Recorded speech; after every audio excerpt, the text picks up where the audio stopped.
بسم اللہ الرحمن الرحیم۔ آج ہم ایک اور بہت اہم موضوع جو شاید لوگوں نے اس بارے میں سنا ہوگا کہ دل کی نالیاں اور کیلشیم اور دل کی نالیوں کا کیا تعلق ہے۔ اور آج کل آپ نے بہت سنا ہوگا سی ٹی اسکین نالیوں کا یا سی ٹی اینجیوگرافی جو کیلشیم کے متعلق بتاتی ہے، اور یہ بڑا امپورٹنٹ ہے اس کو سمجھنا۔ ہوتا یہ ہے کہ دل کی نالیوں کے مرض کو عام حالات میں پک کرنا، یعنی اگر آپ کو کوئی علامتیں نہیں ہیں تو بہت مشکل کام ہے۔ اب یہ کیسے پتہ چلے کہ آپ کی نالیوں میں پرابلمز شروع ہو گئے ہیں؟ ایک کنونشنل طریقہ تو یہ ہے کہ آپ میں اگر sugar, blood pressure, cholesterol, obesity, smoking, family history, یہ چیزیں موجود ہیں تو آپ میں رسک کافی زیادہ بڑھ جاتا ہے۔ لیکن تحقیق نے یہ ثابت کیا کہ جیسے جیسے نئی چیزیں آتی جا رہی ہیں، علامتیں موجود ہوتی ہیں، تو پھر وہ سٹریس ٹیسٹ بھی آپ کو آئیڈیا دے دیتے ہیں۔ لیکن اگر کسی کو کوئی علامت نہیں ہے تو ہم صرف بس ان رسک فیکٹر سے آئیڈیا کرتے ہیں کہ آپ میں چانس ہو سکتا ہے۔ لیکن اگر آپ کا مرض 50% سے یا 60% سے نالی میں تنگی کم ہوتی ہے تو وہ کوئی سٹریس ٹیسٹ اس کے متعلق کچھ نہیں بتا سکتا، یعنی ای ٹی ٹی، تھیلیم، جو جتنے بھی سٹریس ٹیسٹ ہیں۔ تو پھر کیا ہوتا ہے، ہمیں یہ اندازہ کرنا ہے کہ آپ کی نالیوں میں کسی درجے میں بیماری آ گئی ہے یا نہیں آ گئی۔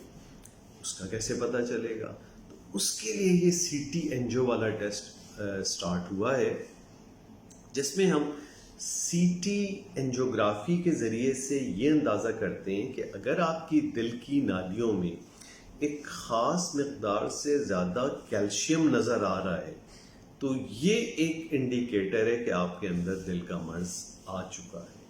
ٹھیک ہے، وہ نالیوں کی تنگی اس نوعیت کی نہیں ہے کہ آپ کو کوئی علامتیں دے رہی ہو، آپ کو کوئی پریشانی کر رہی ہو، لیکن اب آپ کا اسٹیٹس اس کیلشیم کی ایک خاص مقدار کے زیادہ ہونے کی وجہ سے وہ ایک دل کے مریض کی طرح کا ہوگا جس کو ابھی تک کوئی علامتیں نہیں آئی، کوئی ایونٹ نہیں آیا۔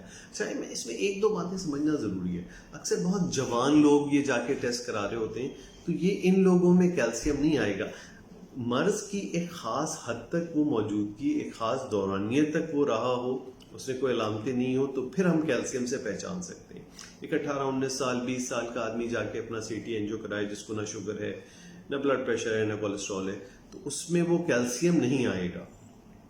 ہاں، کبھی کبھار یہ بھی ممکن ہے کہ کیلشیم تو نہیں آ رہا، کیونکہ کیلشیم یا چونے کا جمع ہونا وہ پرولونگ مرض کے بعد ہوتا ہے۔